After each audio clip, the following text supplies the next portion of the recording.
With traditional Celtic music, you have instruments like whistles and flutes, you've got bagpipes, Uilleann pipes, you have stringed instruments like mandolins and also hammered dulcimer.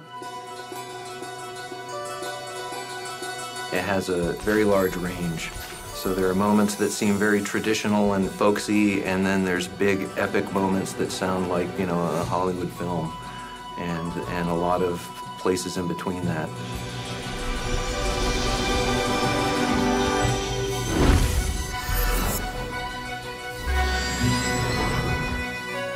It was very important to have a Celtic-inspired score, so that's what we were looking for Sorcery. But we wanted to do something a little bit unusual with Celtic music and to somehow kind of stretch the use of the instruments and maybe resample them at certain times in order to give the world of sorcery its own unique sound. So it was inspired by Celtic music, but it was a little bit twisted at the same time.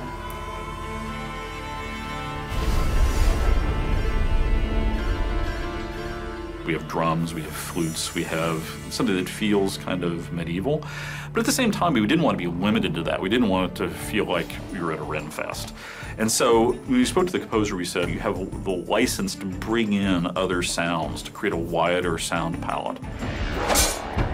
And this wound up being essential to creating this feeling of magical strangeness of the world. Mark is an absolutely brilliant composer. He just seemed to be the perfect fit for Sorcery because not only does he have just sort of a great command over melody and a great command over the orchestra, but he also has a very unique collection of exotic and unusual instruments. And these are sounds that Mark incorporated into the score in just a really, really brilliant way. Mark Mancina, he got it right basically right off the bat. It was a real joy to work on this game because it all just came out naturally. He's an amazing composer. I think the biggest challenge with game audio is that everything needs a sound, but there's so much that's happening that eventually there's too many sounds for the brain to even process. So you have to choose what you want the listener to hear at any given moment. And on Sorcery, it was definitely spell casting, you had environment sounds, you had the character sound effects, and then the music. With the in-game sound, a lot of what we were looking for is to give the player clear cues as to what he should be experiencing at a given moment. And so we made a big distinction between exploration music and between combat music. And it was designed so that even if you don't quite realize that you're in danger, all of a sudden you start to get the beginning sounds of combat music starting up, and you're like, oh no. You start looking around because you get this feeling of, oh, the music is letting me know that I'm in danger, even though I don't quite realize what the nature of the danger is. The whole spellcasting system is based on natural elements, fire, wind, ice. We wanted to make sure that the sounds were natural, but also magical. We want to have the sound respond to the force that you're using.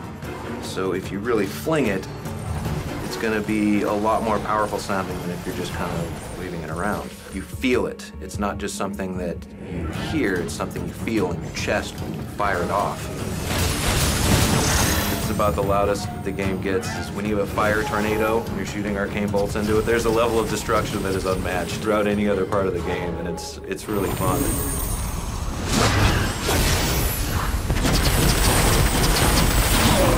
You get the feeling of hearing these great melodies and having some great music and great harmony, but at the same time, you're also hearing all of these magic sounds that are sort of woven into the game. It's a really good sounding game. The dialogue is fantastic.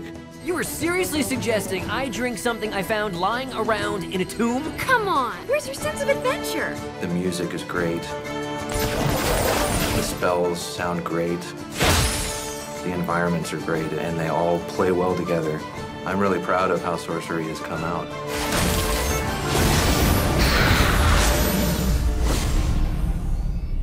PlayStation